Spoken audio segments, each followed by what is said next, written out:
देश के एक बड़े कवि हुए वाहिद अली वाहिद, उनकी दो पंक्तियां हैं। हिंदी तन है हिंदी मन है, रहते हिंदुस्तान में, जीवन जिनका सदा समर्पित भाषा के उत्थान में, ऐसे लोग बहुत रहते हैं मेरे हिंदुस्तान में।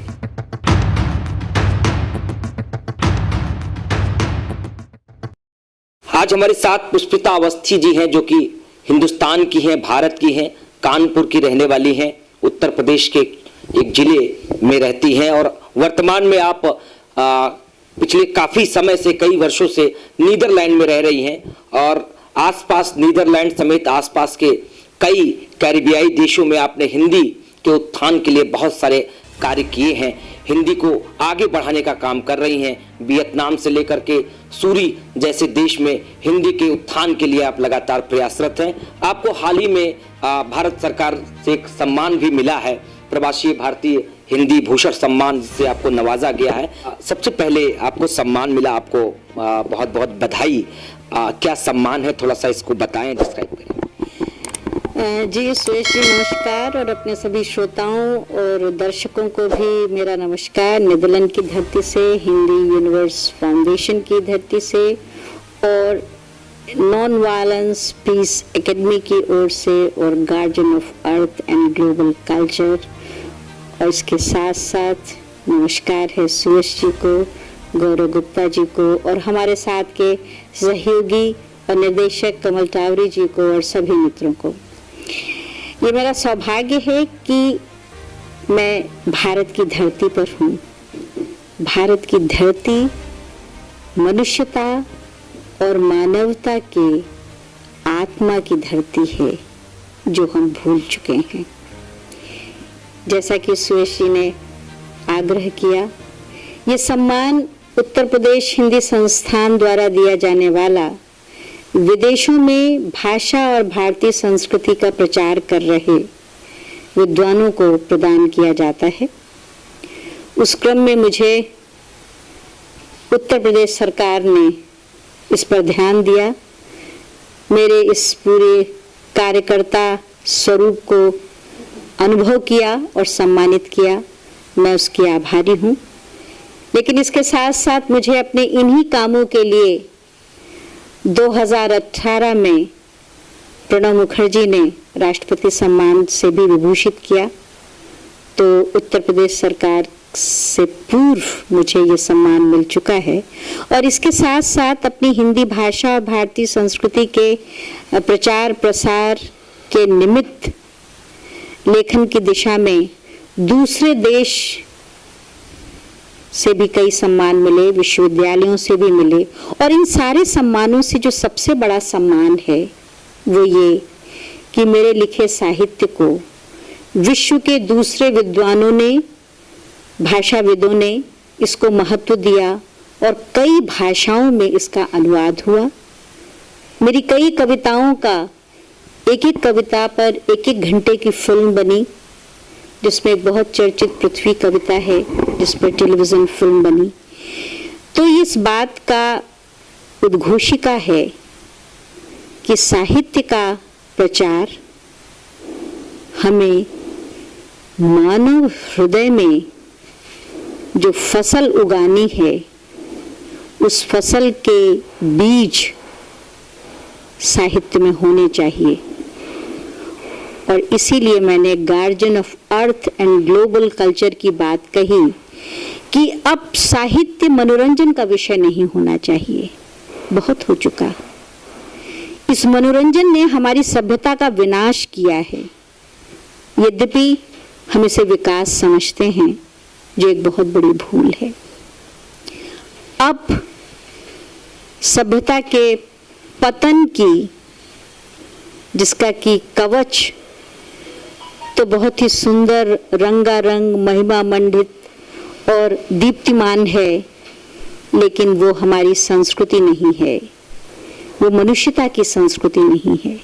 मनुष्यता की संस्कृति में जितना नैसर्गिक वैभव होता है, वही प्राकृतिक सभ्यता है, वही प्राकृतिक सौंदर्य है, और उसी दिशा में अब लेखन होना चाहिए। आपसे ये जानना चाहता हूँ, जो रूरल बिजनेस हब है और आपका जो गार्जियंस, ये आपका एनजीओ है, ये कैसे किसानों को, जवानों को ग्रामीण संस्कृति को कैसे लाभान्वित कर पाएगा और उसका क्या उद्देश्य है? देखिए, पिछली बात से जुड़ा हुआ एक सवाल, जब भगत सिंह जी को फांसी हुई तो उनकी माँ से पूछा गया कि आपको कैसा लग रहा है। उन्होंने कहा कि मैं बहुत गौरवान्वित हूँ और मुझे अफसोस है कि मुझे मेरा दूसरा बेटा नहीं हुआ, वरना मैं उसे भी मातृभूमि की रक्षा और स्वाधीनता के लिए समर्पित कर देती। ये ऐसी माताओं का देश है जो मातृभूमि और स्वाधीनता की संरक्षिका हैं और इन्होंने ऐसी संतानों को जन्म दिया।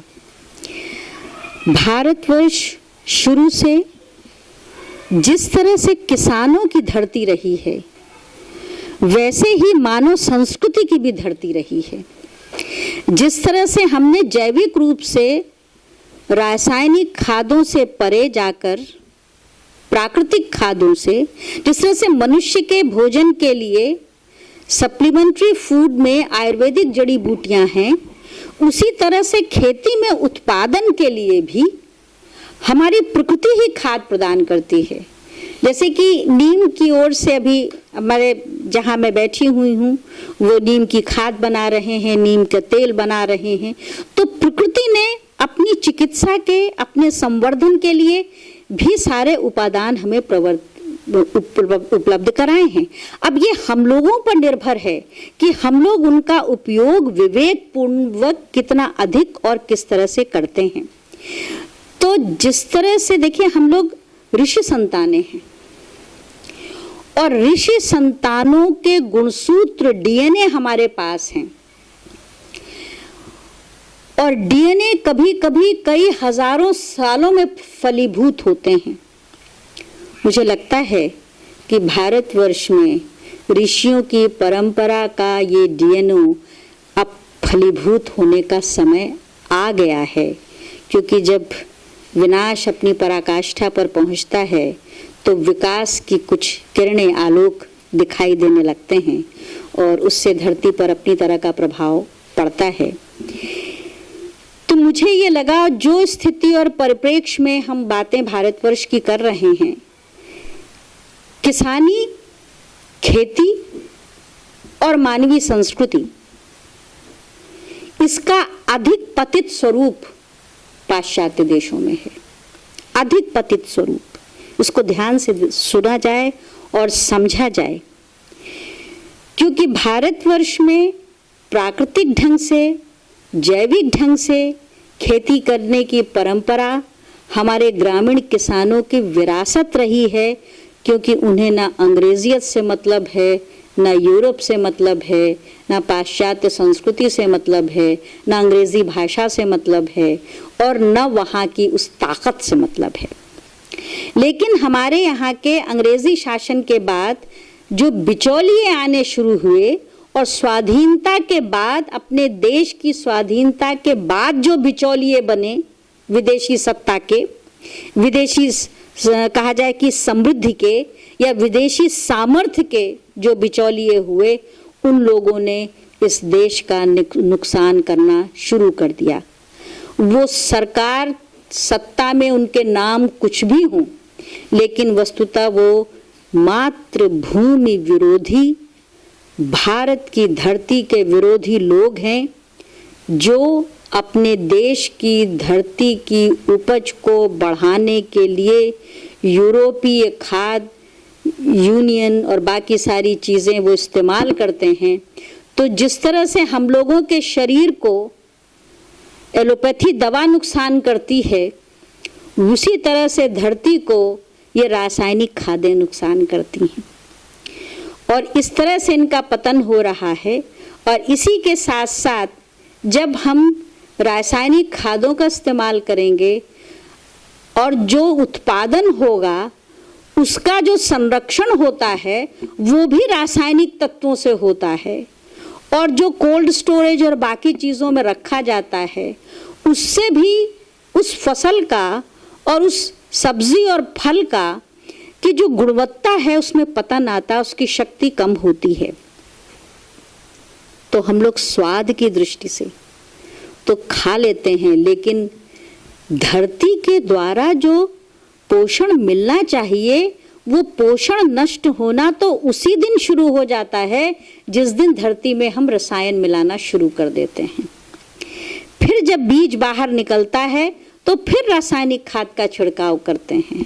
फिर जब फसल तैयार होती है तो फिर कीटनाशकों से बचाने के लिए फिर छिड़काव करते हैं। लेकिन उन कीटनाशकों से बड़े कीटनाशक वो मानव मस्तिष्क है जो इन रसायनों का इस्तेमाल कर रहा है। बिल्कुल, आधुनिक पेस्टिसाइड का पूरे देश में खूब अंधाधुंध प्रयोग हो रहा है। इससे लाभ कम और हानियां दूरगामी ज्यादा हो रही है।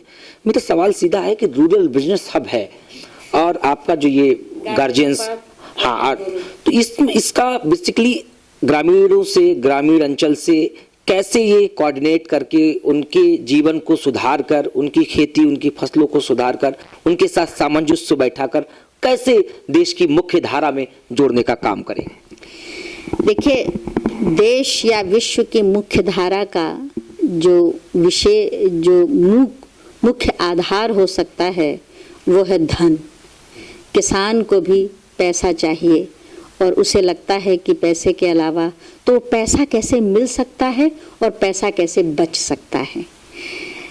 इसके लिए, इसके साथ साथ उन्हें जब ये गुणवत्ता बताई जाए कि आपके द्वारा जैविक खेती के द्वारा रासायनिक खाद लेने के लिए आप खर्च भी ज़्यादा कर रहे हैं, उस रासायनिक खाद के उपयोग के पूरे समीकरण को भी आप नहीं समझते हैं, लेकिन अपनी ही गाय, अपने ही जो जगह के गांव के पत्ते झड़ते हैं पौधों से, ये पत्ते जो प्रकृति से पतझड़ जो आता है, ये नए पत्तों के लिए सिर्फ निकलने के लिए ही नहीं है। ये पतझड़ उन पेड़ों के लिए गिरता है कि भैया अब आगे के पत्ते नए आए, इसके लिए ये पतझड़ खाद का काम करे। तो आप देखिए कि पेड़ अपने लिए खाद, अपना भोजन स्वतः तैयार करता है। तो ये एक जो समझ है, हम लोगों को गांव में इसे विकसित करना होगा। और जिस दिन ग्रामीणों को ये समझ में, अभी बहुत से लोगों को ये समझ में आ रहा है, कई लोग ऐसे अब भारतवर्ष में हैं, भारतवर्ष के कई प्रदेशों में हैं, जिसमें से छत्तीसगढ़, राजस्थान, मध्य प्रदेश के कुछ लोगों ने गांव ले रखे हैं और उन गांवों में पूरी तरह से प्राकृतिक ढंग से खेती होती है। और अब भोपाल जैसे शहर में लोगों को लगता है कि जो दुकानों में हमें खाने का सामान और सब्जियां मिलती हैं वो हमें नहीं लेनी चाहिए और गांव के उन किसानों से हमें मिलना चाहिए। उनसे हम कहें कि भैया रासायनिक खाद ना मिला करके तुम इतना गेहूँ, इतनी दाल उपजाओ और उसको हम सब खरीदेंगे। तो इससे क्या है कि अब किसानों को ये विश्वास हो गया कि अब मेरा इतना तो खरीदा ही जाएगा और हमें अब जैविक ढंग से बिना रसायन के उपयोग किए हुए अनाज उपजाना चाहिए। वैसे ही बहुत से ऐसे सब्जी उगाने वाले लोग हैं, फल उगाने वाले लोग हैं, जिनके साथ भी शहर के लोगों ने कांटेक्ट किया उस आसपास के गाँव के किसानों के साथ कि भैया भुट्टा तुम उपजाओ, लेकिन वो उसमें जैविक खाद ही पड़ी हुई हो और तुम इस ठिहां पर भोपाल के इन जगहों पे काउंटर्स पे आओ और लोग पहुंचेंगे और बहुत उच्च पदस्थ अधिकारी, सरकारी और धनी लोग, व्यापारी लोग उनसे जाके खरीद रहे हैं। तो ये जो उदाहरण तैयार हो रहे हैं ये हमें करना होगा। तो मुझको लगता है हम लोगों को, जो शहर के हम लोग जो समृद्ध और विवेक संपन्न लोग हैं, देखिए गांव का व्यक्ति कुआं चल के आपके पास नहीं आ सकता है, लेकिन उनके पास ज़मीन है, उनके पास ऊर्जा है, उन्हें अपनी आगे की किसानी करने के लिए पैसा चाहिए। हम लोग अगर उनके पास योजना के साथ जाएं और उनको विश्वस्त करें कि भैया जैविक खेती ऐसे ऐसे आप करो, हम आपका लेंगे, हम आपका बिकवाएंगे और उसकी ये होगी, तो एक तो जो बिचौलिए हैं किसानों के बीच के वो ख़त्म हो जाएंगे, रासायनिक खादों के जो बिचौलिए हैं वो ख़त्म हो जाएंगे, और दूसरे ये कि गांव का किसान जिसे हम अनपढ़ मानते हैं वो विवेक संपन्न, हम पढ़े लिखे लोगों से जुड़ेगा तो उसको एक अपने तरह की संपन्नता प्राप्त होगी। और इसके साथ साथ मैं बात कहूँ कि भारत की जो धरती है अद्भुत है। इस धरती को सचमुच ईश्वर ने बनाया है, इतनी उर्वर है, इतनी पवित्र है, इतनी समर्थ है, इतनी आध्यात्मिक है, इतनी संस्कृतिशाली है कि विदेश की किसी भी देश की धरती ऐसी नहीं है, इसलिए उन देश के लोगों ने अपने देश की धरती को उपजाऊ बनाने के लिए उन्हें रासायनिक खादों का उपयोग करना पड़ा। ये उनकी विवशता है, क्योंकि वहाँ ऐसे पेड़ ही नहीं है। आम का पेड़ नहीं है, नीम का पेड़ नहीं है, अशोक का पेड़ नहीं है, ताड़ के वृक्ष नहीं है, तो उनको कहाँ से पेड़ों के लिए खाद मिलेगी। विदेश जिसे हम संपन्न समझते हैं, वो प्रकृति की दृष्टि से, प्राकृतिक शक्तियों की दृष्टि से ईश्वर ने उन्हें बहुत निर्धन बनाया है, बहुत गरीब हैं। यही कारण है कि यूरोप के लोग वास्को डी गामा और कोलंबस के समय पानी का जहाज लेके निकले कि जीवन जीने के लिए जो भोजन चाहिए, जो चाहिए उसे हमें पूर्वी और एशियाई देशों की ओर जाना चाहिए। वो इंडोनेशिया गए, बाकी देशों में गए, और सबसे ज़्यादा उन्हें मुग्ध किया भारतवर्ष ने। ये भारतवर्ष की धरती की ताकत तो है ही है, मातृभूमि की और माटी की। हम इसे मातृभूमि कहते हैं कि हमारा यहाँ जन्म हुआ, लेकिन मैं ये कहती हूँ कि मानवता की मातृभूमि है भारतवर्ष, मानवता की मातृभूमि है। और यही कारण है कि जो विदेशी आक्रांतकारी आए उनको यहाँ रुकना पड़ा, क्योंकि इस धरती ने उन्हें आकर्षित किया। तो ये थी पुष्पिता अवस्थी, जो कि भारतीय मूल की महिला नागरिक होने के बावजूद भी विदेशों में रहकर भारतीय संस्कृति, भारतीय सभ्यता को आगे बढ़ाने का काम कर रही हैं। भारतीय किसानों, भारतीय सभ्यता, भारतीय संस्कृति को आगे बढ़ाने का काम कर रही हैं। कैमरा पर्सन राहुल तिवारी के साथ मैं सुयश मिश्रा, समग्र चेतना, लखनऊ।